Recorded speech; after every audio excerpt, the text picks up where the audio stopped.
Hi friends. ఇటీవల మీరు చూసారా? సోలార్ ఎందుకు అంత బలంగా పెరుగుతుంది? చూస్తే గ్రీన్ ఎనర్జీ బూమ్. రెండో కారణం ఎలక్ట్రిక్ వాహనాలు, ఎలక్ట్రానిక్స్. మూడో కారణం సరఫరా సమస్య. నాలుగో కారణం ఇన్‌ఫ్లేషన్, సేఫ్ ఇన్వెస్ట్‌మెంట్స్. ఇంకో ముఖ్యమైన విషయం గోల్డ్ సిల్వర్ రేషియో. ఇప్పటికి వెండి గోల్డ్‌తో పోలిస్తే తక్కువ ధరలో ఉంది. సాధారణంగా గోల్డ్ పెరిగిన తర్వాత సిల్వర్ ఇంకా వేగంగా పెరుగుతుంది. సింపుల్‌గా చెప్పాలంటే గోల్డ్ అనే సంపదను కాపాడే లోహం, సిల్వర్ అనేది సంపత్తో పాటు టెక్నాలజీకి అవసరమైన లోహం.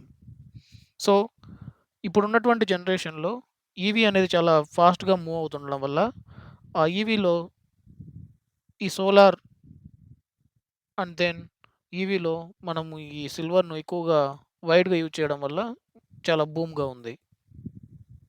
మీకు ఈ వీడియో నచ్చినట్లయితే సబ్స్క్రైబ్ చేయండి, లైక్ చేయండి, షేర్ చేయండి. Thank you.